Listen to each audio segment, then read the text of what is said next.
Welcome to part 15. Well, I'm going to put the old camera here, see what we're going to do. Right, now you're going to laugh now because I thought, well, I better pop the holes in for these struts, and I couldn't remember where they were, so I had to watch my own video to remember where they go.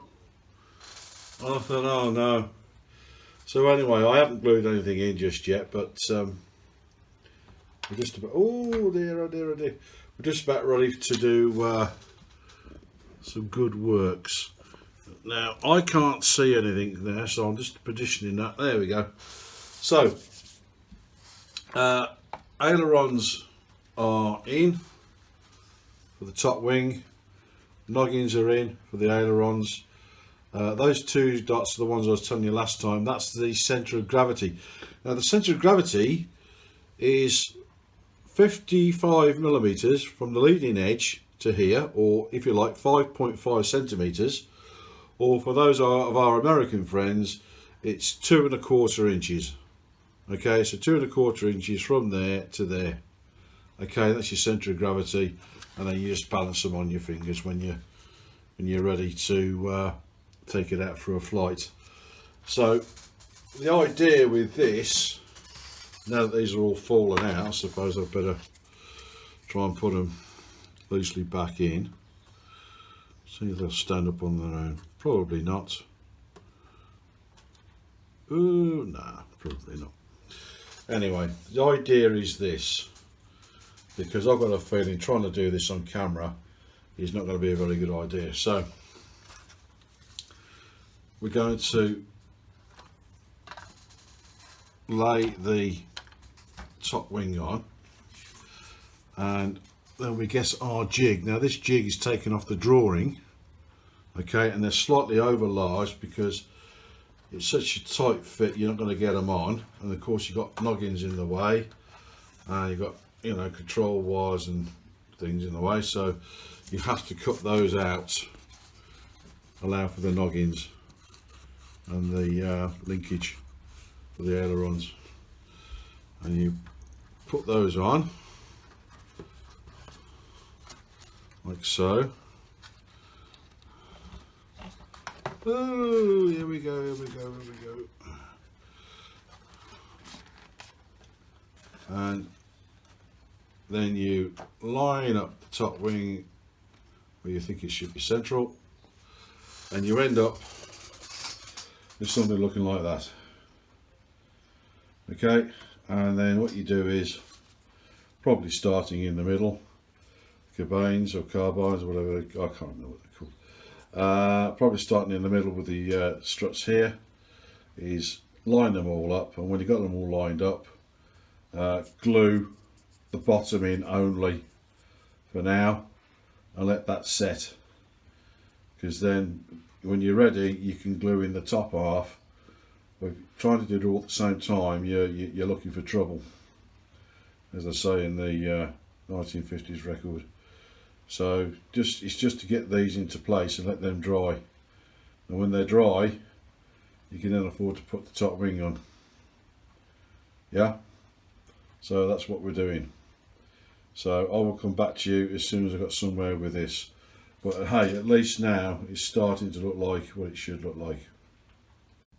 I apologise for the low light. It's just the way it's very bright outside, so the camera can't compensate too easily.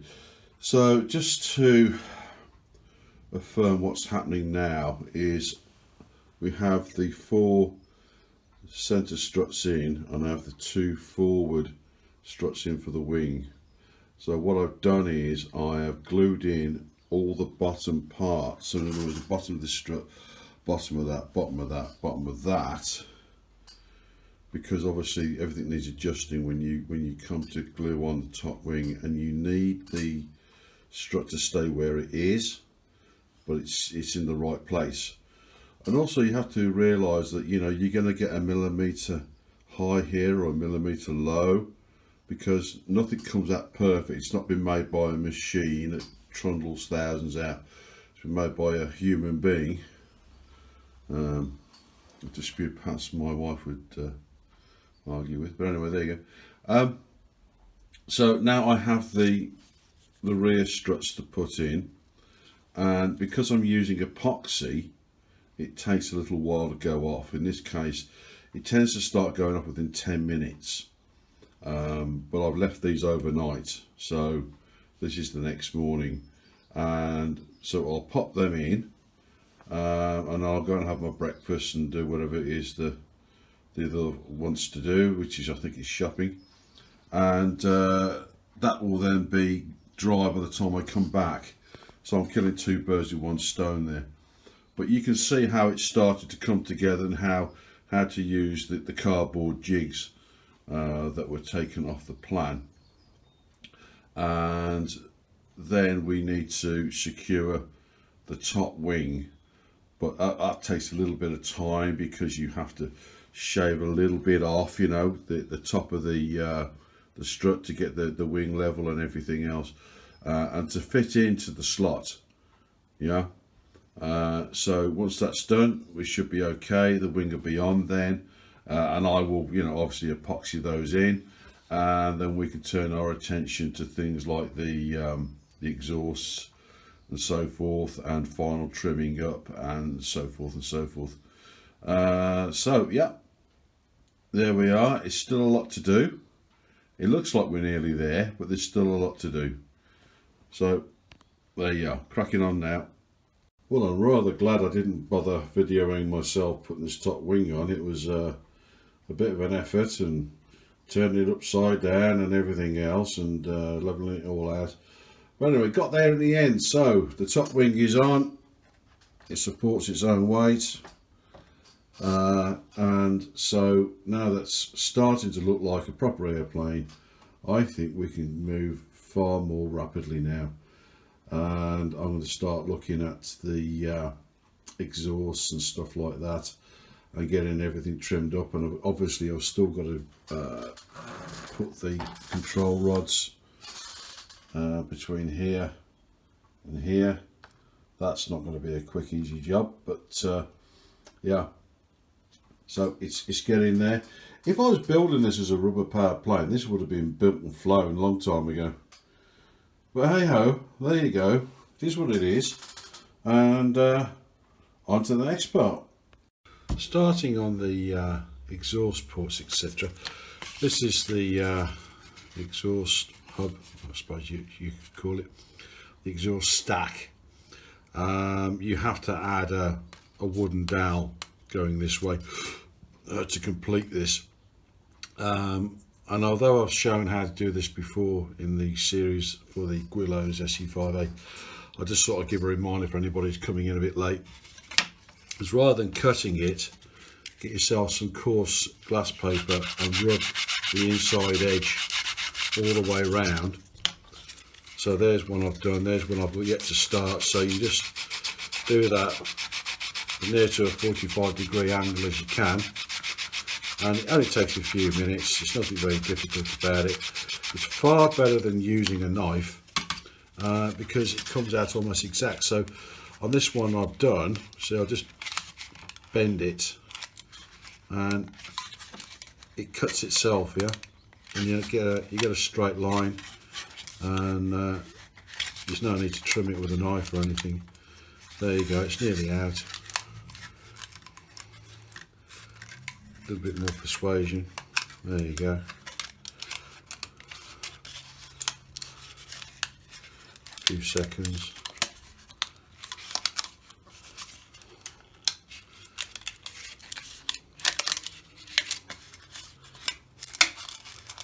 There you go.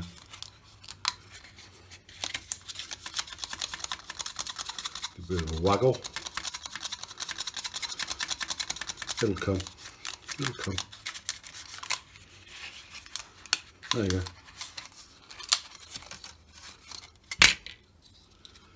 So you don't need to be a surgeon to get that how you want it, and then you just get your... Once again I ran out of memory. Anyway, I was saying that once you take this out, all you then have to do is just get your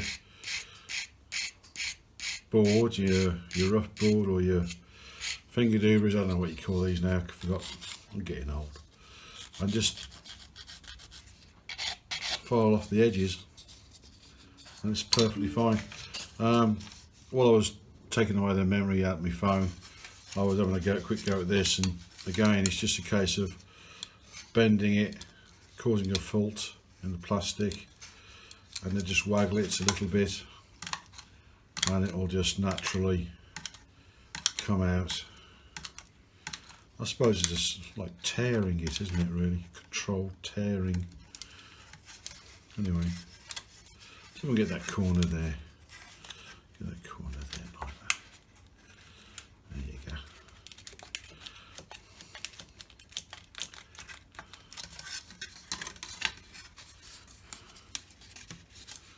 See, this is why I very rarely do something like this on camera, because it can take an exceedingly long time, and when you've got people watching you do it, they're going to get bored and switch off. There you go, see? So it comes out. So now you've got that loose, you can waggle that, and there's the last corner.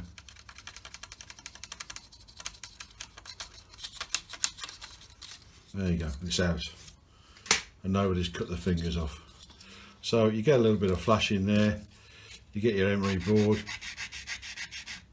file it off. There's no need to use a knife.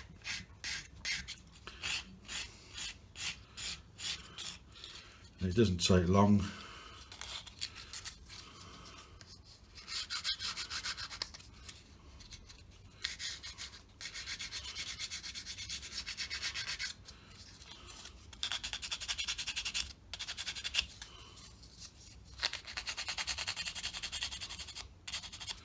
A bit of flash in there, look.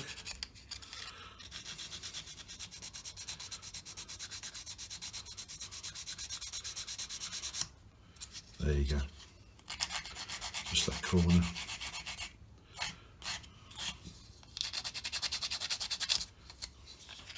And just go along the whole edge, like that. There you go, and there's both your exhaust stacks. So I think in the kit somewhere, what have we got left in here?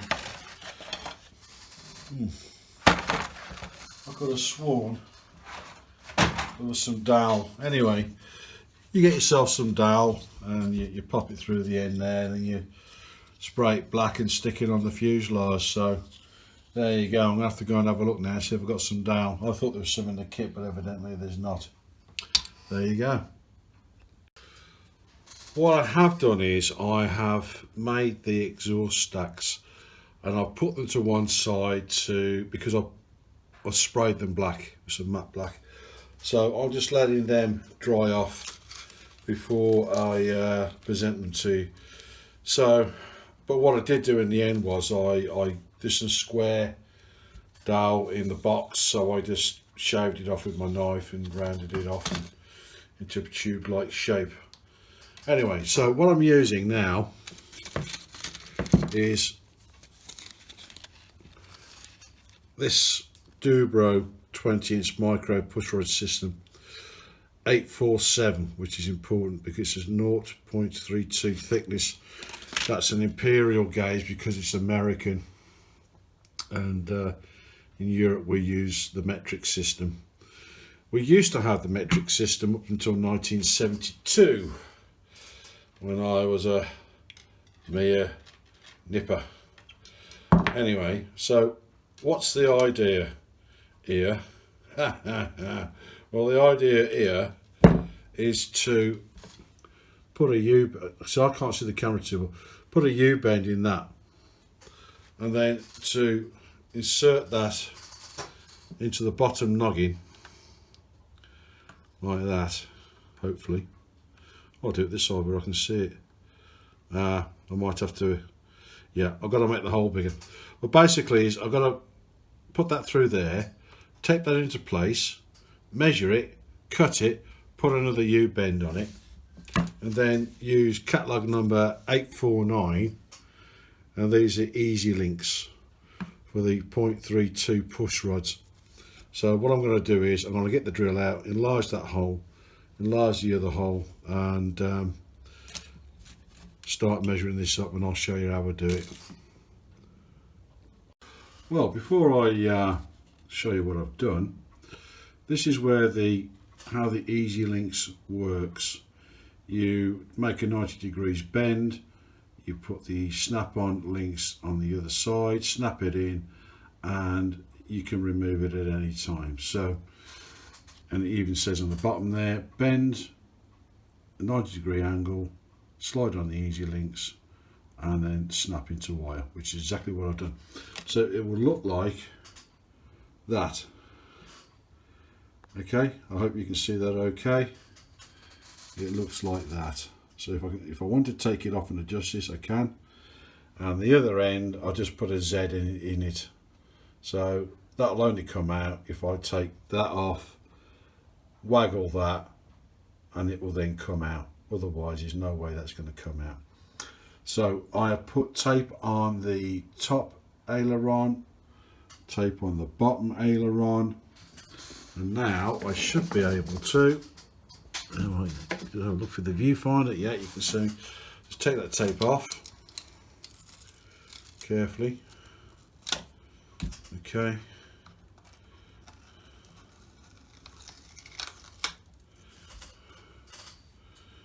Now this one's stuck together on the bottom, so we'll just try that there.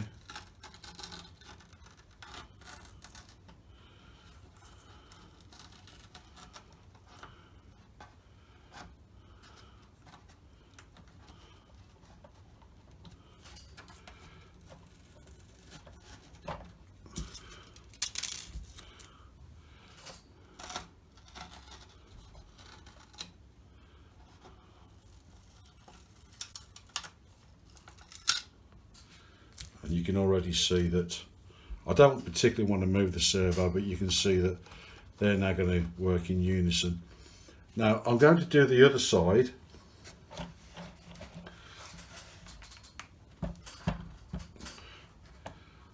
Okay, and I'll do that, and then we'll fire up the radio and we'll see if it works. Well, guess what Silly Billy did? Trying to slightly enlarge the hole, bust the end off it. That one, no problem. So I'm going to fix that before I can go any further. Welcome to the fun of modelling. Well, taking the aileron off, and I've put a new noggin in, or a horn if you like, and I've made sure the hole's the right size too. So what I'm going to do, I've epoxied that in, and I'm going to let that go off overnight, so tomorrow morning I can fit the aileron on and put the rod in, and hopefully everything will work properly, and then I can properly glue in all of the ailerons. So this is why I don't glue in all the ailerons until I'm absolutely finished with them. Then I glue them all in, and that is the reason why. So tomorrow I may be able to finish off doing all the ailerons. The exhaust stacks have had a second coat of matte black, so hopefully they'll go on tomorrow morning, and then well, we're just about there. See you then. Okay, what I've decided to do is I'm going to make this the end of part 15, and I'll carry on in part 16 because this has got up to 20 minutes already. So before I go, this was square, quarter square wood, so I just shaved it and then rubbed it down into a roundish sort of shape. I mean, it's nearly round, you know, it's not bad for a first go. And then just sprayed them black. So when I've got the aileron fixed and everything, and that's all working, I will then stick this on, probably with epoxy, I don't know yet. So I'm going to end that here, carry on in the next part. So for this bit, all I want to say is, please press the like button Yeah, do it now. Press the like button, okay, and then press subscribe, and then ring the bell that says all, because it's through the bell too. I don't know, ding ding dong. Press the one that says all for subscribe. Do that now, okay. Subscribe now, and then do the like now. Just press it once now. Press once, like, subscribe, like, subscribe, like, subscribe. Do it now. Do it now. Okay, see you in the next part.